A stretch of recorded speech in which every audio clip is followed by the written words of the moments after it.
NMB बैंकलाई bank of the इयरको award. तर एनएमबी बैंकले 3 पटकसम्म निकै प्रतिष्ठित award bank of the year पाएको छ।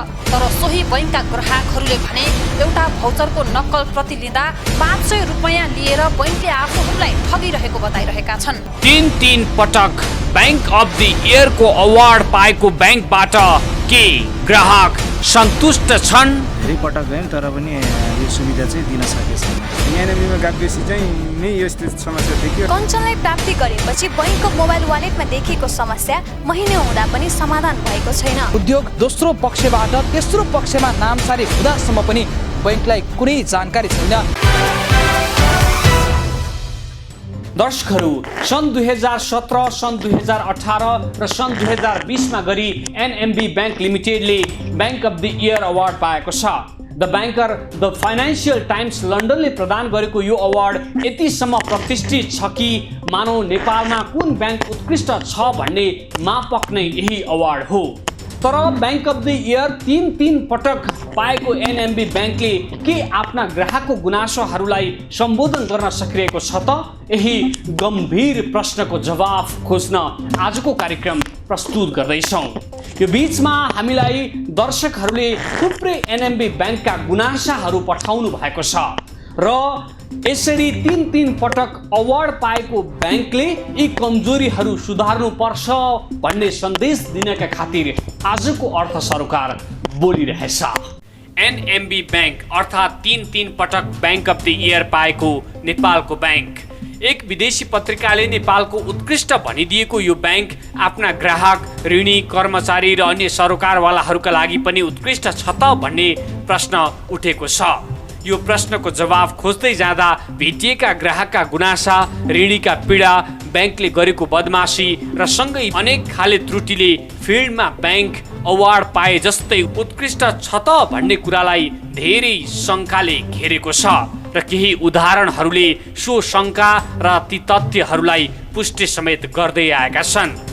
उदाहरण नम्बर 1, एकपटक यो तस्बिर हेर्नुहोस्।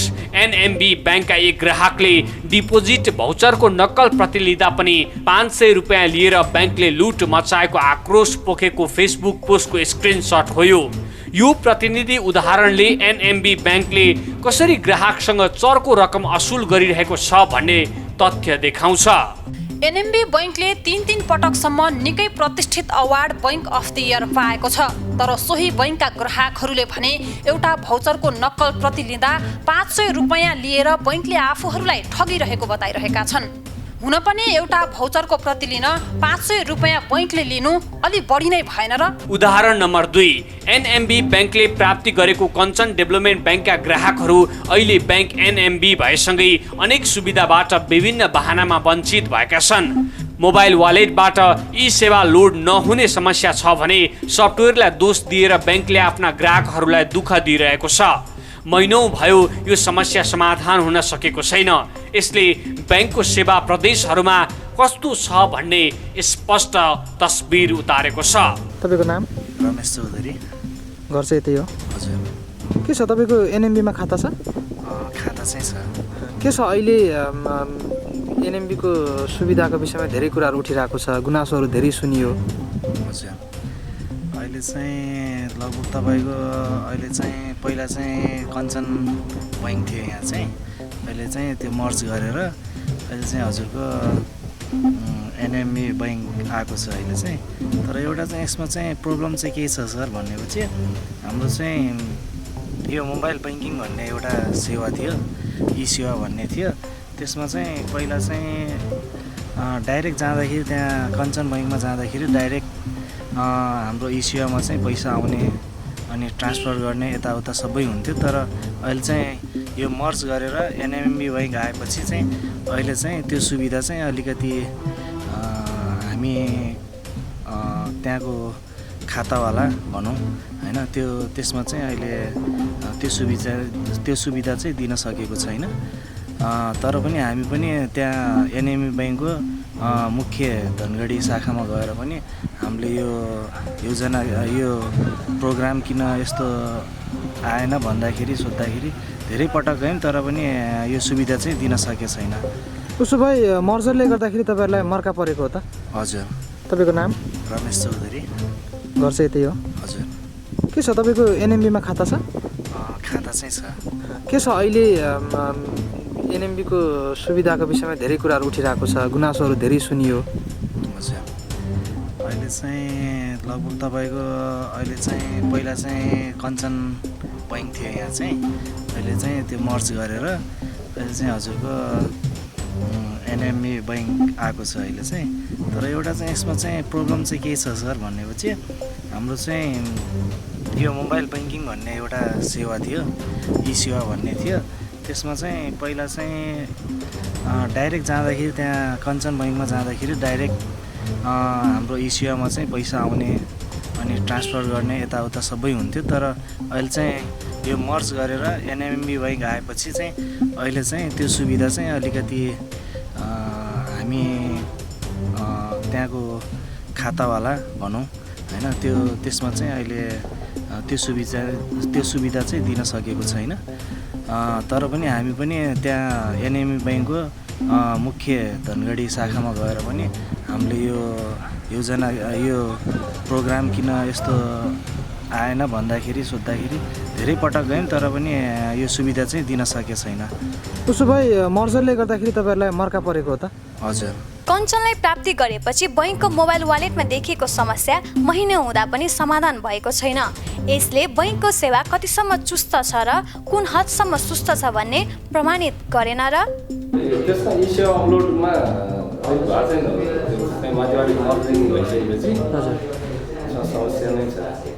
धेरैजना कति भयो यो समस्या भएको? मर्ज हुँदाखेरि नै त्यति बेलैदेखि के छ? अनि यो यहाँबाट नहुने अब सामान्य कामको लागि पनि धनगढी नै पुग्नुपर्ने हो त्यसो भए? नै अब त्यो त सबै सिस्टममै भएको हो। हाम्रो जति खाता छ नि, जस्तो हाम्रो सबै चलाइराखेको त्यसमा ई सेवाको लोड नभएको समस्या भएको। अनि कस्तो खाता खोल्नको लागि वहीँबाट खाता खोल्नुपर्ने थियो अरे पहिला भन्ने कुरा पनि आयो वहीँबाट, धनगढीबाट? धनगढीबाटै खाता खोलेको भए हुन्थ्यो भन्ने यस्तो कुरा आयो अरे। यो मर्जर पछि नै भयो यस्तो समस्या? मर्जर पछि हो, पहिला त भइरहेको सर कञ्चनबाट कि? कञ्चनबाट है। कञ्चनमा हुँदाखेरि भइरहेको, कञ्चनमा हुँदाखेरि मजाले भइरहेको थियो। हामीले कतिजना गएर पनि तपाईँको ई सेवा अब पहिला राम्रोसँग काम भइरहेको मर्जरमा गइसकेपछि अझ थप सुविधा पाउँला भन्नुभन्दा उल्टो समय त लामो भयो त सर।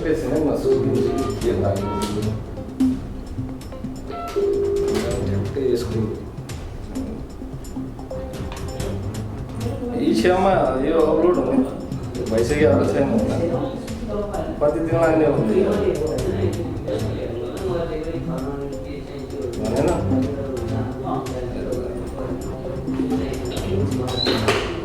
यो चाहिँ के मिलाउनु पर्छ भन्दै खाताहरू मिलाउनु पर्ने हुँदाखेरि समस्या भयो भने हुन्छ। हामीले पनि माथि सोध्ने हो।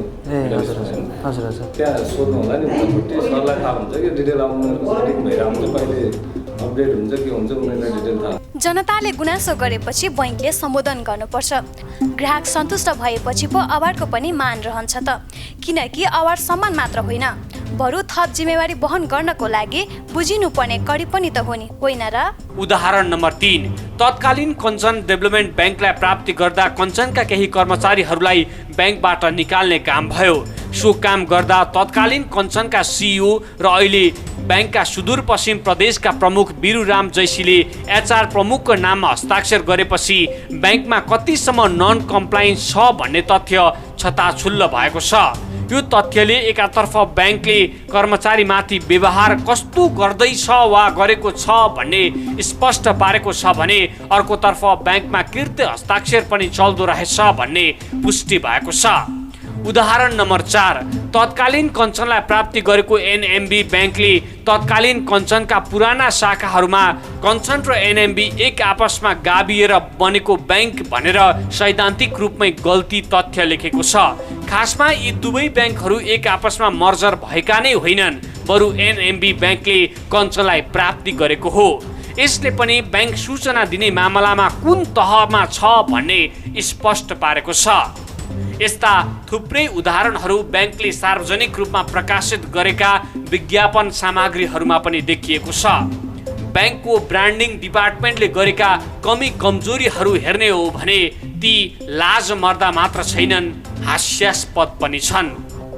यसो त एनएमबी ब्याङ्कप्रति उसका ग्राहक, ऋणी र कर्मचारीहरू मात्र असन्तुष्ट र आक्रोशित छैनन्, बरु ब्याङ्कका सेयर लगानीकर्ताहरू पनि ब्याङ्कले बदमासी गरेर सेयर बजारमा चलखेल गरेको आरोप लगाइरहेका छन्। यो आरोप र यससँग जोडिएका प्रमाण लिएर आउँछौँ ब्रेकपछि।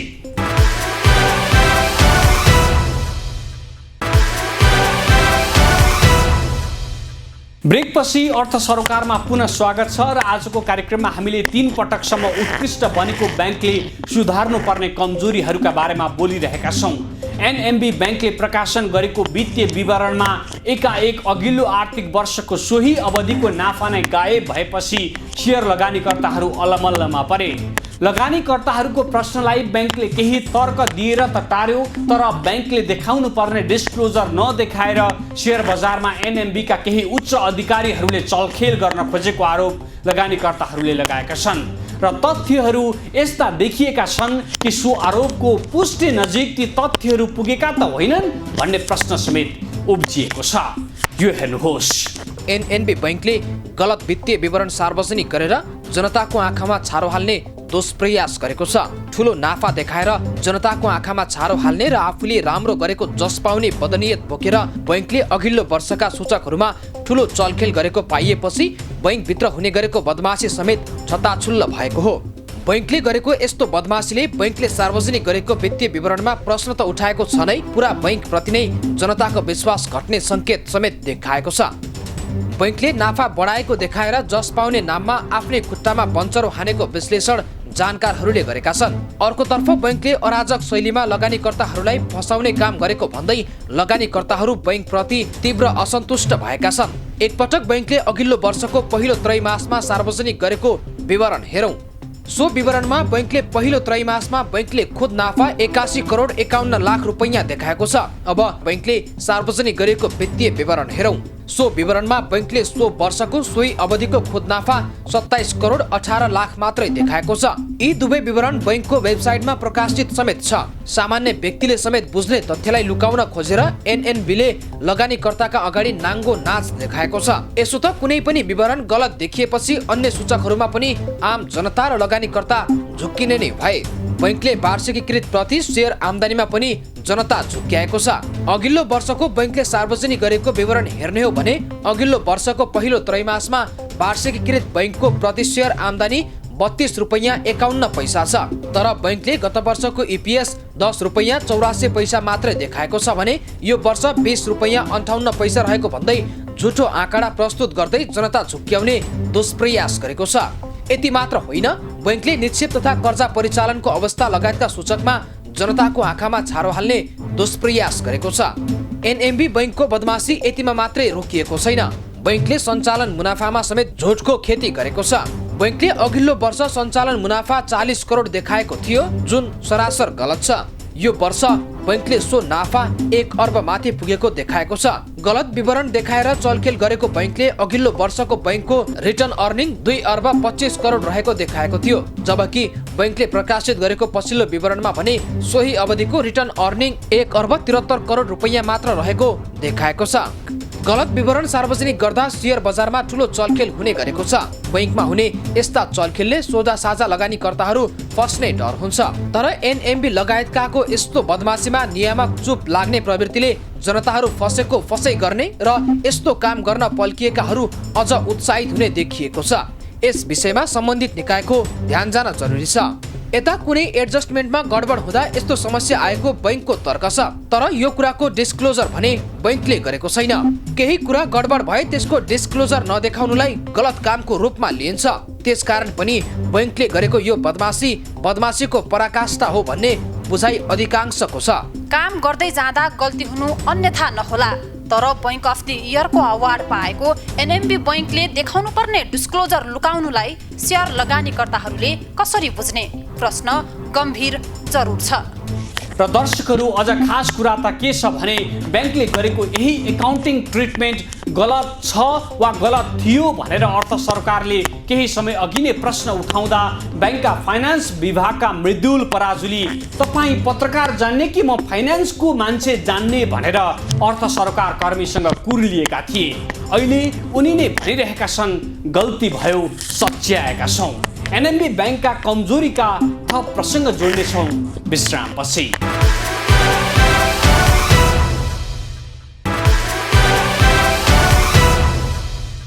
विश्रामपछि पुनः एकपटक स्वागत छ कार्यक्रम अर्थ सरोकारमा। तीन पटकसम्म बैंक अफ द इयरको अवार्ड पाएको एनएमबी बैंकले नक्कली हस्ताक्षर गरेर कर्मचारी निकालेको मात्र छैन, ग्राहकबाट चर्को रकम समेत असुल गरिरहेको छ।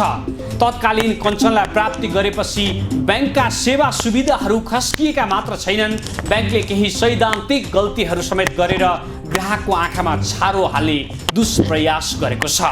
अझ अचम्मको कुरा त के छ भने बैंकले आफू कहाँ राखेको धितो बिक्री वितरण हुँदा पनि थाहा नै छैन भन्ने बहानाबाजी गरिरहेको छ। र अबको क्रममा हामी यिनै तथ्य र प्रमाणहरू प्रस्तुत गर्दैछौँ, बस यति बुझाउनका लागि कि तीन पटक नेपालकै सर्वोत्कृष्ट भनेर ठहरिएको बैंकले यस्ता कमजोरीहरू गर्न पाउँदैन, गर्नै हुँदैन।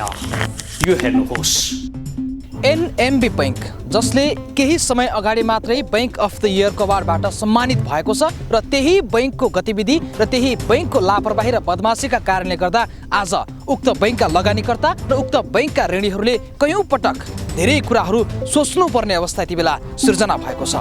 घटना हो कञ्चनपुरको कृष्णपुर नगरपालिका 2 बाँडीको, जहाँ एउटा ओम महादेव खाद्य उद्योग जसका नाममा एनएमबी बैंकबाट 3 करोडको लोन पास भएको थियो र त्यो लोन अथवा त्यो कर्जा चुक्ता नहुँदै उक्त उद्योग दोस्रो पक्षबाट तेस्रो पक्षमा नामसारी हुँदासम्म पनि बैंकलाई कुनै जानकारी छैन। यिनी चन्द्र पाठक र यिनी बलराम पन्त। बलराम पन्तले एनएमबी बैंकमा आफ्नो उद्योग ओम महादेव खाद्य उद्योगलाई धितो राखेर ऋण झिकेका छन्, तर उनले ऋण तिर्न सकेनन् र कर्जा तिर्नकै लागि भनेर उनले सोही उद्योग नै बेचिदिए। उद्योग किन्ने चन्द्र पाठकलाई आफूले किनेको सम्पत्ति बैंकमा धितो राखिएको छ भन्ने पत्तो समेत भएन। त्यसपछि उनले एनसीसी बैंकमा सोही उद्योगलाई बिजनेस ग्यारेन्टीका रूपमा राखी कर्जा लिनका लागि आवेदन दिए। पछि बुझ्दै जाँदा थाहा भयो उक्त उद्योग एनएमबी बैंकमा धितोमा राखिएको रहेछ।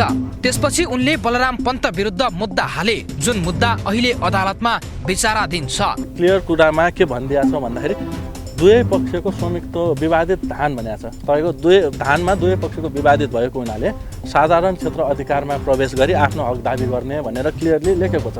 त्यो आइसकेपछि ब्याङ्कले गर्ने कार्यविधिहरूको आउँछ। निलामी भनेर 7 गते तपाईँको बलराम पन्त पनि थियो मुचुल्कामा, यहाँ मनोदेवी पन्त या राजमतीबाट कोही उपस्थित छैन। गुन्दा तालमा आउँछन्, बिना 35 दिने सूचना, बिना केही सिल गरेर जान्छन्। छैन उद्योग उहाँको नाममा नामसारी गरेर दिइसकेको अवस्था छ। उहाँले अर्को ठाउँमा म पुस मसान्तसम्म अर्को ठाउँमा लगेर ठाउँसारी गरौँला र अर्को ठाउँमा सारौँला भन्ने कुरा गरेर हामीसँग चाहिँ कारोबार भएको हो। ठाउँसारी गर्नुभएको छैन, उल्टो मेरो नाममा मुद्दा दिनुभएको छ। यता बैंकले कर्जा नतिरेको भन्दै उनले किनेको उद्योगमा ताला लगाइदियो। आफू कहाँ धितो भएको सम्पत्ति किनबेच हुँदा पनि आफूलाई थाहा नभएको भन्ने तर्क बैंकको रहेको छ। त्यो उद्योग चाहिँ पन्तजीले पाठकीलाई नामसारी गरिदिएको भन्ने कुरा बैंकमा राखिएको धितो बेच बिखन हुँदा पनि बैंक आफूलाई जानकारी नै छैन भन्छ। यसबाट आम ग्राहक, ऋणी र सरोकारवालाहरूले के बुझ्ने? आफूले किनेको उद्योगभित्र रहेका थुप्रै धान भएको गोदाममा ताला लगाइएपछि पाठकले पुनः अदालतमा बैंकले आफ्नो सम्पत्तिमा ताला लगाइदिएको भन्दै रिट दायर गरे। तर अदालतले बैंकको धितो भएकोले बैंकले ताला लगाएको कुरा ठिकै छ भनेर उनको रिट बदर गरिदियो। अदालतले बैंकको पक्षमा फैसला त गर्यो, तर अदालतले यो पनि स्पष्ट खुलाएर फैसला गरिदियो कि धान विवादित छ। अदालतले धान विवादित छ भनेर फैसला गर्यो र बैंकले पनि आफ्नो सम्पत्ति असुल गर्नका लागि उक्त धान लिलामीको प्रक्रियामा लाग्नु पर्ने थियो। तर पछि बैंकले कर्जा चुक्ता नभई र लिलामी प्रक्रियामा समेत नगई सो तालाको चाबी बलराम पन्तको हातमा दिएको आरोप पाठकले लगाएपछि विवाद झन चर्कियो। 35 दिन ननिकाली केही कालो सूची नगरी केही कुरा नगरी तपाईँको त्यो सिधै गुन्डा तालमा आएर त्यो ताला लाउने अनि अहिले आएर चाहिँ खोलेर जान त ब्याङ्कले पनि त्यस्तो मिल्यो कसरी मिल्यो उहाँहरूले जवाब हजुरलाई दिनु पर्ला। तर अहिलेको स्थितिमा यो विवादित धान उहाँलाई चाबी दिनु अब फैसला हजुरहरूलाई म दिने नै छु, त्यसमा सिधै क्लियरली विवादित भनेर देखाएकै छ।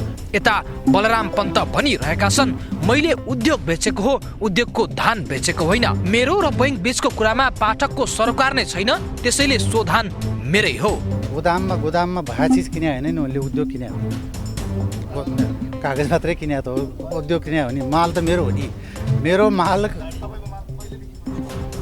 यो मेरो माल त्यही हो, मक्सिर पुसतिरको हो। यो विवाद अहिले पनि चलिरहेको छ। दुवैका आआफ्नै दाबी छन् र अदालतमा दुवैका दाबी पेश भएका छन्। तर दुवैका कुरा सुन्ने हो र अदालतको आदेश हेर्ने हो भने बैंकले कतिपय ठाउँमा चुकेको बुझ्न गाह्रो छैन। र त पाठक भनिरहेका छन्, बैंकले दादागिरी देखायो। अदालतको आदेशमा विवादित भनिएको धान बेच्ने गरी बलराम पन्तको हातमा चाबी दिएर बैंकले मन परी गर्यो। अदालतको फैसलाको कानुनको कुराहरू आउँछ। बैंक भनिरहेको छ, हामीले गार्ड राखेका छौँ, चाबी बलराम पन्तलाई दिएका छैनौँ, धान बेच्न पाठकले दिनु भएन। कुरा यति हो। एनएमबी बैंकले तपाईँलाई यहाँको कुराहरू हेर्नलाई गार्डको रूपमा खटाएको। बैंकले चाबी यहाँ छोडेको छ? छ। कहिले? हिजै हो। कहाँ छ चाबी? चाबी घरभित्र होला र एक रामु अब उता गएको छ, पुल राखेको छ कि पुलले राखेको। मलाई ताला हस्तान्तरण गरेको छैन, कहिले भने ताला हस्तान्तरण गर्यो। तर दुवैका कुरा सुनिसकेपछि एनएमबी बैंकमाथि थुप्रै प्रश्नहरू उठेका छन्। बलराम पन्त र चन्द्र पाठकको विवाद त अदालतले सुल्झाउला, तर एनएमबी बैंकमाथि उठेका कयौं प्रश्नले बैंकमा पनि यस्तै गर्न मिल्छ र भन्ने प्रश्न उब्जाएको छ। र पाठक पनि भनिरहेका छन्, हामी बीचको विवाद त अदालतले सुल्झाउँछ, तर बैंकले गरेको मनोमानी कसले हेर्ने?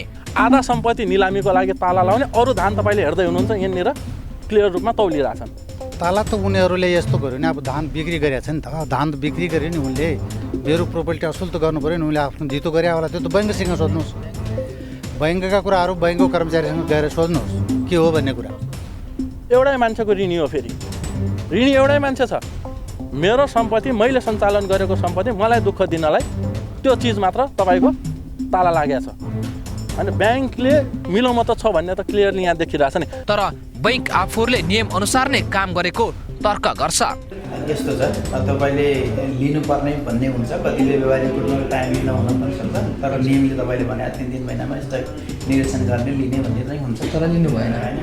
गोदाम जाँदाखेरि त्यही भएर त हामीले उहाँले चलाएको गोदामै लिएर हेऱ्यो भने निरीक्षण तपाईँहरूले लिनु भएन। कसले भनेको तपाईँलाई? लिनु भएन। कसले भने भन्नु? पाठकजीले भनेर आएको होइन, पाठकजीले एकतर्फी भइदिएको भए म तपाईँसँग पुग्दै पुग्थिनँ सर। कर्जा चुक्ताको म्याद नागेको 2 दिनमा बैंकबाट चिठी पुर्याउन गएको, तर उद्योग नामसारी भएको कुरा बैंकले पत्तो नै छैन भन्नुलाई कसरी लिने भन्ने प्रश्न उठेको छ। बैंक किन एकहोरो रूपमा सबै कुरा थाहा पाएर पनि थाहा नपाए चाहिँ गरिरहेछ भन्ने प्रश्न उठेको छ। कलाइमर्का भरे पब्लिकलाई जानकारी गराउनु तपाईँको दायित्व हो, हामी फ्याक्ट होइन। हजुर, त्यही त म त्यही कुरा पब्लिक अर्गनाइजेसन हो, जे चिज भयो तपाईँलाई जानकारी गराउँ। त के विवाद भएर अदालत पुग्या होला, त्यो कुरोमा मान्छु।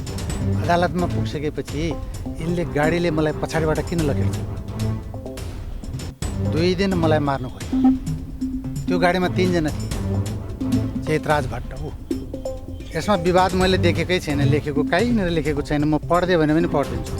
उपरोक्त विवेचित आधारमा प्रमाणहरूबाट निवेदन, माग दाबी बमोजिम, परमादेश, निषेध आज्ञा समेतको आदेश जारी गरिरहनु पर्ने अवस्था विद्यमान रहेको नदेखिँदा निवेदन खारिज भएको ठहर्छ फैसला गरेको छ। आदेश खण्डमा उनले माग गरेका छन्, हाम्रै कोर्टले माग गरेका छन्। हामीले आदेश खण्डमा यो भयो भनेर हाम्रै दिए आदेश त आदेश भन्यो, यी आदेश खण्ड ल भन्नुहोस्। अब कुन हेर्नुहुन्छ? मिति 2008 चौधमा भन्नुहोस् न, म पढाउँछु नि तपाईँलाई। किन यो 16 मा हजुरको के लेखिएको छ उपरोक्त सम्बन्धमा? मिति 2008-15 देखि प्रत्यक्ष मिल सञ्चालक गोदाम सञ्चालन गरेकोमा मिति 2076-12-7 एनएमबी बैंक लिमिटेडले उद्योगमा सिलबन्दी गरेको भन्ने अवस्था देखिन आएको र निवेदकले दाबी गरेको गोदाममा रहेको धान निवेदकले खरिद गरी सञ्चालन गरिराखेको हो वा प्रत्यक्ष मनुदेवी पन्त बलराम पन्तले खरिद गरिराखेको हो भन्ने सम्बन्धमा नै विवाद देखिन आयो। विवादित धान एवं गोदामको स्वामित्व सम्बन्धी विवाद निरूपणका लागि साधारण क्षेत्र अधिकार अन्तर्गत कानुन बमोजिम दाबी उजुरी परेको बखतै ठहरे बमोजिम हुने नै हुँदा प्रत्यक्ष रिट निवेदनबाट तथ्य प्रवेश गरी प्रमाण बुझी प्रमाणको मूल्याङ्कन गरी गोदाममा सिलबन्दी गरेको धानको हक बेहकको प्रश्न निरूपण गर्न मिल्ने भएन। यसमा त अझै पनि क्लियर छ नि, तपाईँ विवादित धान भनेको के मिल्ने भएन? तपाईँको रिट निवेदन माथि भनेको छ, त्यो त भयो। त्यो त के तपाईँको यसै जिल्ला अदालत विवाद धान त विवादित भन्यो नि त, क्लियरली विवादित भयो। उहाँले त मेरो धान भन्दै हुन्छ, यो त अहिलेसम्म कसको धान भन्ने छैन नि त। यहाँभरि सबै भवनमा रहेका धान कसको भन्ने त स्पष्ट भएको छैन नि।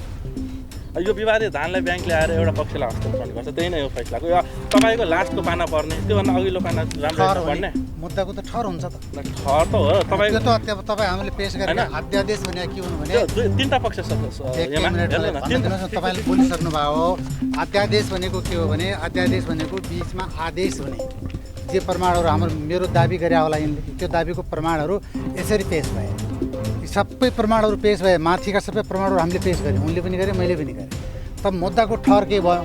मुद्दा के हो त? मतलब निवेदन केमा थियो भने उनको दाबी भनेको धान हो नि त। धानमा प्रत्यक्ष निवेदन गर्ने दाबीको त दाबी अपुग भएकोले प्रमाणित गर्न मिलेन भनेर लेखिसकेका छ नि त, होइन? अझ पनि के हो भने तपाईँ म के भन्छु भने यो लेखाएर ल्याउनु पऱ्यो नि त। उहाँले म बेच्दैन नि धान, आदेश ल्याउनु पऱ्यो नि, अदालतको आदेश ल्याउनु पऱ्यो नि त। आदेशमा यो बेच्न नमिल्ने हुनाले तपाईँ पनि रोक्नुहोस् भनेर ल्याइहाल्नु पऱ्यो नि त। म रोक्छु नि त। त्यो के आपत्तिको विषय हो र त्यो। अब यहाँ तपाईँहरूले पत्रकार साथी मित्रहरूले त कुरा बुझिदिनु, मिडियाको कुरा दुइटै थरीको कुरा बुझिदिनु त स्वाभाविक हो। छैन, त्यो धान बेचेको छैन, मैले आफ्नै कारोबार मात्रै गरेको छु। त्यो धान त विवादित छ। बैंकले प्रक्रिया मिचेर गरेको बदमासी र नेपाल राष्ट्र बैंकको नियमलाई नै लत्याउँदै गरेको लापरवाहीका कारणले गर्दा पीडित भए भनेर गरेको गुनासोलाई तथ्यसम्म केलाउनका लागि हामीले नेपाल राष्ट्र बैंकसँग पनि जवाफ माग्ने प्रयास गरेका छौँ र नेपाल राष्ट्र बैंकले पनि उक्त विषयको बारेमा तथ्य र प्रमाण आफूसँग नभइकन आफूले कुनै पनि कुरा बोल्न नमिल्ने जवाफ दिएको छ र नेपाल राष्ट्र बैंकको धनगढी शाखाका शाखा प्रबन्धक सुभाष घिमिरेले हामीसँग कुरा गर्दै उहाँले एउटा कुरामा जोड दिनु भएको छ। यदि पीडितले आफूले गल्ती नगरेको र बैंक त्यसमा सहभागी भएको, बैंकले लापरवाही गरेकै कारण आफूले दुःख पाएको गुनासो पत्र पेश गर्छन् भने हामीले दुवै पक्षलाई राखेर समस्याको समाधान र घटनाको अनुसन्धान गर्नेछौँ भनेर जवाफ दिएका छन्। र दर्शकहरू, कागज, दृश्य र तथ्यहरू बोलिरहेका छन्। एनएमबीले सुधार्नुपर्ने कमजोरीहरू धेरै छन्। अझ हामीले देखाएका यी कमजोरीहरू त केही फगत उदाहरणहरू मात्र हुन् र जाँदा जाँदै तथ्य यो पनि हो कि देखिएका यी केही प्रतिनिधि घटनाहरूलाई लिएर एनएमबी बैंक खतमै भयो, सिद्धिने भयो, बिग्रिने भयो, जालजेल गरेर अवार्ड पो पायो कि भनेर तर्क गर्नु चाहिँ कुतर्क बाहेक केही पनि नहुन सक्छ। तर एनएमबी बैंकले पनि बुझ्नुपर्छ, जनताका स्वाभाविक शङ्का आशंकाहरूका बीच बैंक अफ द इयर, त्यो पनि तीन पटक पाएको यो अवार्डको मान राख्नुको जिम्मेवारी भने स्वयं बैंकले हो। र यति आजको कार्यक्रम। अर्को साता फेरि भेटौँला। बिदा दिनुहोस्। नमस्ते।